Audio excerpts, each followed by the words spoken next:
요즘 휴대폰으로 절대 찍으면 안 되는 사진이 있습니다. 최근 이 사진을 찍었다가 무려 1,000만 원을 날린 사건이 있었는데요. 혹시 민증 사진, 보안카드 사진 뭐 이런 거 아니야? 이렇게 생각하셨다면 이건 그 사진이 아닙니다. 우리가 휴대폰 속에 개인정보 관련 사진을 저장하면 안 된다는 건 이미 다들 알고 계시잖아요. 오늘은 그 얘기를 드리려는 건 아니고요. 사진 저장과 상관없이 사진을 그냥 찍기만 했는데 카메라로 이것을 찍기만 했는데도 돈이 털리는 신종 수법이 있어 우리 시니어님들께 빠르게 알려드리고자 준비했습니다. 이건 신종 수법이라 더 위험한 만큼 주변 분들께도 영상 함께 공유해 주셔서 절대 당하시는 일 없으시길 바랍니다. 그럼 좋아요도 한 번씩 부탁드릴게요.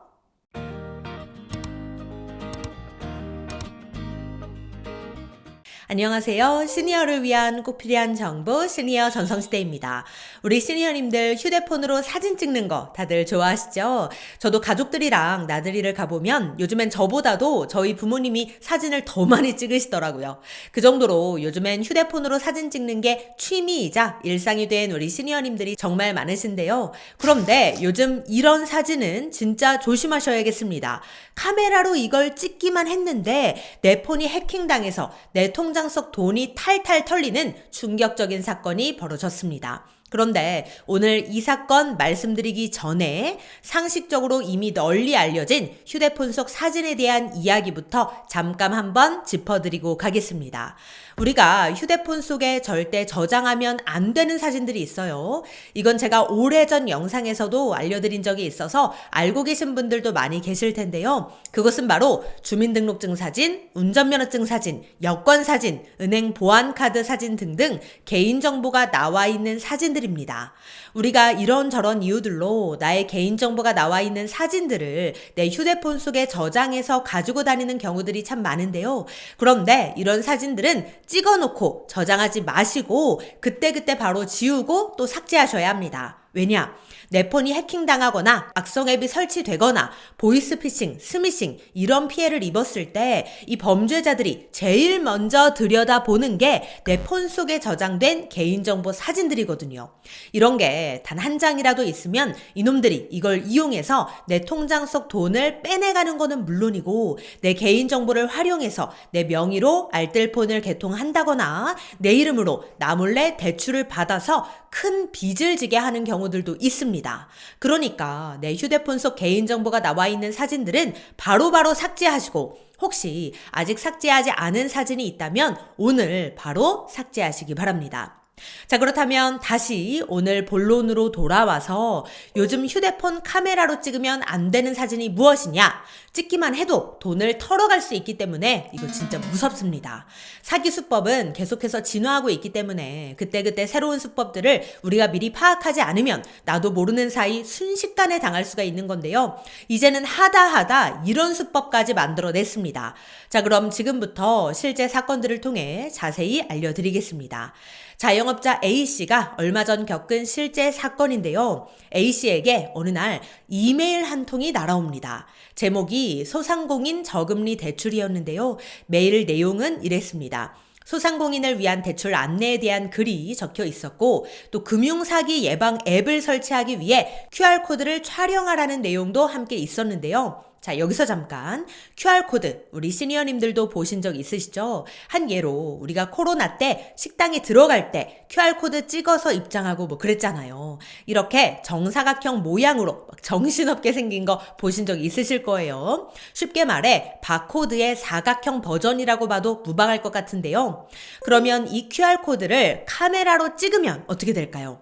어떤 홈페이지로 연결이 된다든가 또 어떤 앱을 설치할 수 있도록 안내가 된다든가 QR코드에 따라서 뭐 여러 가지 기능들이 있습니다. 어쨌든 A씨는 이메일에 나와 있는 대로 금융사기 예방을 위한 앱을 설치하려고 메일에 있는 QR코드를 스마트폰 카메라로 촬영을 했는데요. 그 순간 어떻게 됐을까요? 스마트폰에 나도 모르게 악성 앱이 설치되고 말았습니다.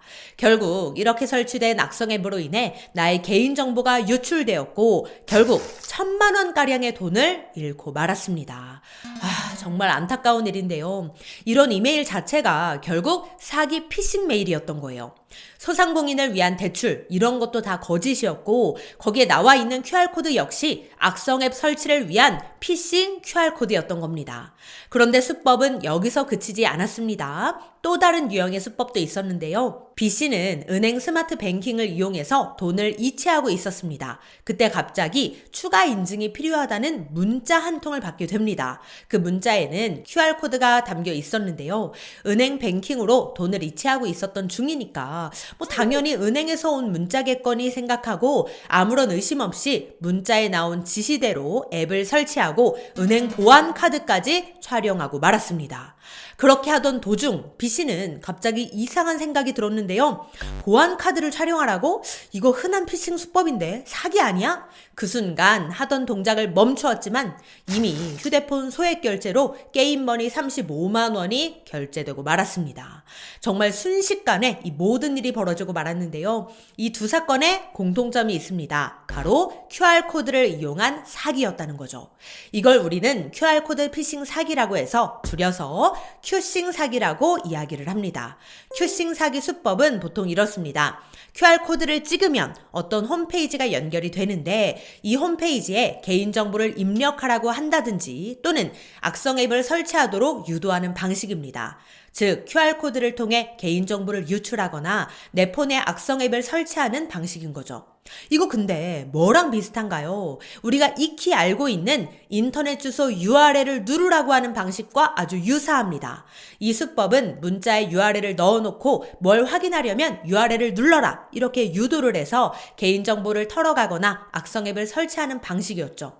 그래서 제가 늘 문자 속에 인터넷 주소 URL은 절대 함부로 누르지 마시라고 항상 다른 영상을 통해서도 알려드렸었잖아요. 그런데 이제는 인터넷 주소 URL을 넘어서서 이 QR코드를 찍게끔 하는 방식으로 수법이 더 진화한 것입니다. 인터넷 주소 URL은 너무 흔하게 알려져 있고 다들 조심들 하니까 새로운 수법으로 또 변화를 한 게 아닌가 싶은데요. 코로나 때도 QR코드가 워낙 대중적으로 사용되었고 요즘엔 결제를 할 때도 이용하고 또 시에서 운영하는 이 공유 자전거를 이용할 때도 이용하고 매장에서 멤버십 가입할 때에도 이용하고 이렇듯 거의 모든 공공기관과 기업에서 이 QR코드를 활용하고 있기 때문에 우리가 아무런 의심 없이 카메라로 촬영하고 또 시키는 대로 하게 됩니다. 그런데 이제는 아무런 생각 없이 시키는 대로 촬영했다간 진짜 큰일 날 수도 있습니다. 특히 앞서 말씀드린 사례처럼 메일이나 문자로 QR코드가 오면서 찍으라고 한다면 절대 함부로 찍어서 연결해봐선 안 되겠습니다.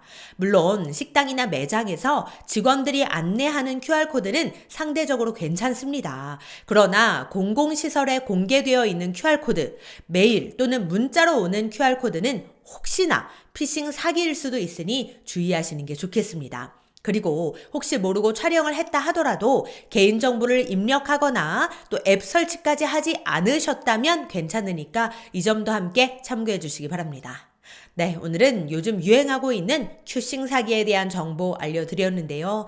사기 수법이 진화하고 있는 만큼 우리 시니어님들께서 절대 당하시는 일 없으시도록 항상 빠르게 알려드리도록 노력하겠습니다. 그럼 오늘도 편안한 하루 보내세요. 감사합니다.